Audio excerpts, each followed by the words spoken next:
रवि शर्मा एक साधारण मध्यवर्गीय आदमी था। मुंबई की एक आईटी कंपनी में सॉफ्टवेयर इंजीनियर की नौकरी करता था।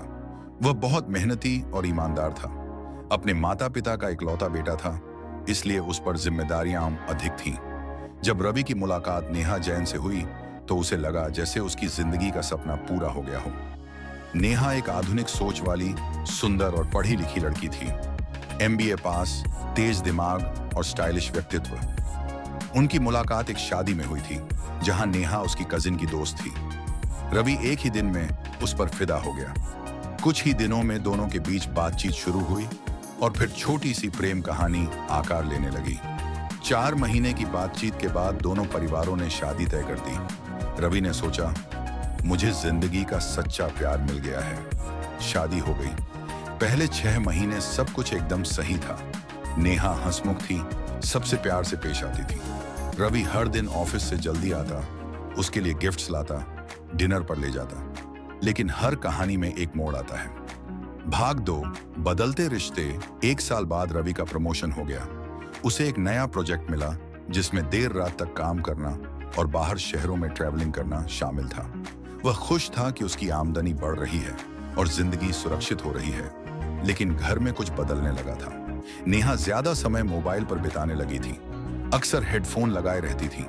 जब रवि पूछता तो कहती, कुछ नहीं, कॉलेज के दोस्तों से बात कर रही हूं। एक दिन रवि ने देखा कि नेहा का फोन हमेशा साइलेंट मोड पर होता है और अब उस पर पासवर्ड भी लगा है। रवि ने सोचा, शायद मुझे ही ज्यादा सोचने की बीमारी लग गई है। लेकिन उसके अंदर की आवाज कह रही थी, कुछ तो गड़बड़ है। पहला शक। एक दिन रवि ने कैजुअली नेहा से पूछा, तुम्हारे दोस्त कौन कौन हैं जिनसे तुम रोज बात करती हो? नेहा ने हंसते हुए कहा, अरे ये कुछ कॉलेज के पुराने दोस्त हैं। राहुल, आकांक्षा, मानव, सब पुराने लोग हैं, चिंता मत करो। रवि ने कुछ नहीं कहा। लेकिन रात को जब नेहा सो गई, रवि ने उसका फोन देखा। फेस अनलॉक का उपयोग किया। व्हाट्सएप खोला। एक नाम बार बार चैट में दिख रहा था, करण मल्होत्रा। मैसेज पढ़कर उसके हाथ कांपने लगे। मुझे तुम्हारी बाहों में सुकून मिलता है। कल रात कमाल की थी, अब फिर कब मिल रहे हो? रवि को कुछ पता तो नहीं चल गया? उस रात रवि पूरी रात नहीं सोया। छुपी दुनिया का दरवाजा अगली सुबह रवि ने ऐसा दिखाया जैसे कुछ हुआ ही नहीं। लेकिन भीतर ही भीतर उसका विश्वास टूट चुका था। उसने एक प्राइवेट डिटेक्टिव को हायर किया। नाम था जतिन मेहरा। जतिन ने कहा, सर 7 दिन दीजिए, मैं सब सच ले आऊंगा। 7 दिन में जतिन ने नेहा की तस्वीरें भेजी। करण के साथ जिम जाते हुए, रेस्टोरेंट में हाथ पकड़कर हंसते हुए, एक होटल के कमरे में साथ जाते हुए। रवि के पैरों तले जमीन खिसक गई। जतिन ने कहा, यह अफेयर सिर्फ शारीरिक नहीं है सर, ये दोनों भविष्य की प्लानिंग भी कर रहे हैं। रवि ने तय किया, अब समय है सारे राज खोलने का, सच का सामना। एक रात रवि ने नेहा से कहा, चलो डिनर पर चलते हैं। नेहा चौंक गई, बोली, आज अचानक? रवि बोला, हाँ, मुझे तुमसे कुछ जरूरी बात करनी है। वे एक शांत कैफे में गए। रवि ने नेहा को एक लिफाफा दिया। उसमें थी सारी तस्वीरें, चैट के स्क्रीनशॉट और सीसीटीवी फुटेज के प्रिंट। नेहा का चेहरा सफेद पड़ गया। उसने पहले झूठ बोला, ये सब फेक है, तुम मुझे ब्लैकमेल कर रहे हो।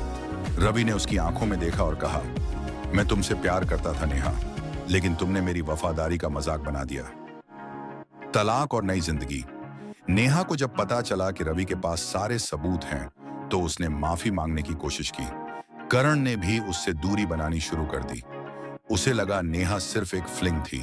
नेहा अकेली पड़ गई। रवि ने तलाक की अर्जी दी। कोर्ट में सारे सबूत पेश किए। जज ने केस को गंभीर मानते हुए 3 महीनों के भीतर तलाक मंजूर कर दिया। रवि ने अपना पुराना घर छोड़ दिया और एक नए फ्लैट में शिफ्ट हो गया। उसने एक डॉग को गोद लिया। थेरेपी लेनी शुरू की। अपनी पुरानी जिंदगी से बाहर निकलकर एक नया इंसान बन गया। समय लगा, लेकिन रवि ने खुद को फिर से पा लिया। अंतिम सच्चाई। 2 साल बाद रवि एक सेमिनार में स्पीकर बनकर गया, जहां उससे कहा गया कि वह लोगों को बताए कि जिंदगी में धोखे से कैसे निपटा जाए। वहां उसने कहा, बेवफाई एक छोटी सी चिंगारी होती है, लेकिन अगर उसे पहचाना न जाए तो जिंदगी भर के लिए राख बना देती है। पर जब आप उस राख से नई रोशनी बनाना सीख लें, तो वही आपकी नई शुरुआत बन जाती है। वीडियो के लिए अंतिम संदेश। वफादार रहने के लिए हिम्मत चाहिए, पर बेवफा बनने के लिए बस एक मौका। हर धोखा एक सबक होता है, लेकिन हर सबक के बाद एक नई जिंदगी भी होती है।